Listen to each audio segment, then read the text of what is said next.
नमस्कार. नवीन शैक्षणिक धोरण 2020 FYBA जो विषय आहे तो tools and technique of special analysis, क्षेत्रीय विश्लेषणाची साधने आणि तंत्रे. यामध्ये आपण तिसरे जे प्रमाण आहे नकाशाचे ते आहे रेषा प्रमाण.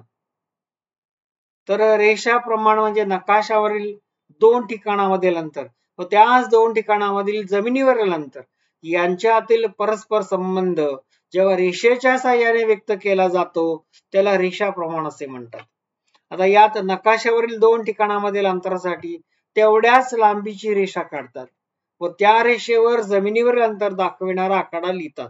उदाहरणार्थ 1 सेंटीमीटरला 5 किलोमीटर हे शब्द प्रमाण रेषा प्रमाणात व्यक्त करताना 1 सेंटीमीटर लांबीची रेषा काढून त्या रेषेवर 5 किलोमीटर हा आकडा लिहितात.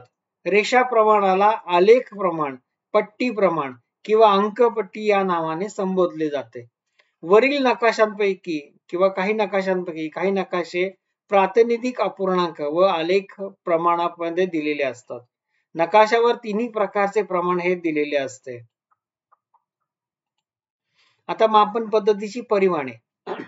मुळात या ठिकाणी अगोदर आपण उल्लेख केलेला आहे की साधारणतः भारतामध्ये मॅट्रिक मापन पद्धती ही वापरली जात असे आणि ब्रिटनमध्ये ब्रिटिश मापन पद्धती.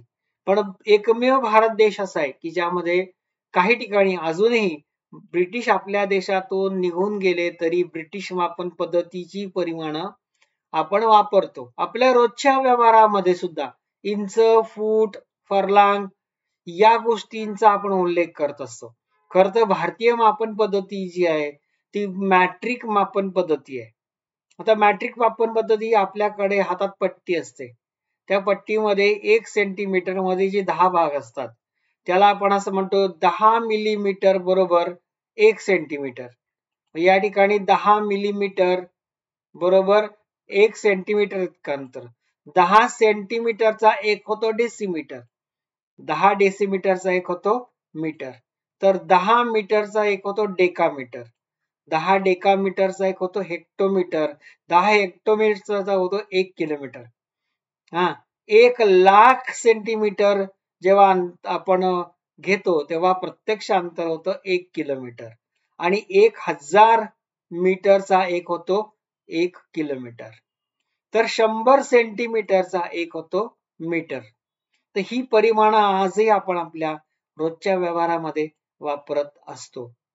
तर ही मापन पद्धतीची परिमाणं जी आहेत मॅट्रिक मापन पद्धती आपल्याला जास्त करून लक्षात ठेवायची आहेत.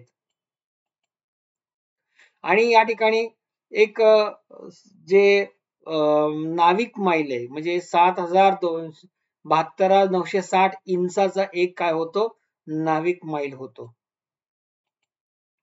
नकाशा प्रमाणाची जी रूपांतर आहेत आपणास दिलेले शब्द प्रमाणाचे संख्या प्रमाणात, संख्या प्रमाणाचे शब्द प्रमाणात, मॅट्रिक मापन पद्धतीचे ब्रिटिश मापन पद्धती व ब्रिटिश मापन पद्धतीचे मॅट्रिक मापन पद्धतीत रूपांतर करता येते. आता आपण विविध प्रकारचे प्रमाणाचे रूपांतर कसं करता येईल ते उदाहरणासह पाहूया. या ठिकाणी आपणास फक्त मॅट्रिक मापन पद्धतीच्या उदाहरणाचा विचार करणार आहोत. आता या ठिकाणी शब्द प्रमाणाचे संख्या प्रमाणात रूपांतर. शब्दाचे संख्यात रूपांतर करताना सर्वप्रथमतः दोन्ही बाजूकडील परिमाणे, नकाशावरील अंतरे व जमिनीवरील अंतर सारखी करणे आवश्यक असते. यासाठी दिलेल्या शब्द प्रमाणात नकाशावरील अंतर ज्या परिमाणात दिलेले असेल तेच परिमाण जमिनीवरील अंतरासाठी वापरावे. त्यामुळे दोन्ही बाजूस एकाच परिमाण येईल. नंतर ते परिमाण काढून टाकावे. परिमाण काढून टाकल्यानंतर जो अंक शिल्लक राहील तोच अंक प्रमाण किंवा तेच संख्या प्रमाण होय. यातील नकाशावरील अंतराचा अंक अंशस्थानी व जमिनीवरील अंतराचा अंक छेदस्थानी लिहिल्यास त्याचा प्रातिनिधिक अपूर्णांक किंवा प्रमाणांक असं त्याला आपण म्हणतो. धन्यवाद.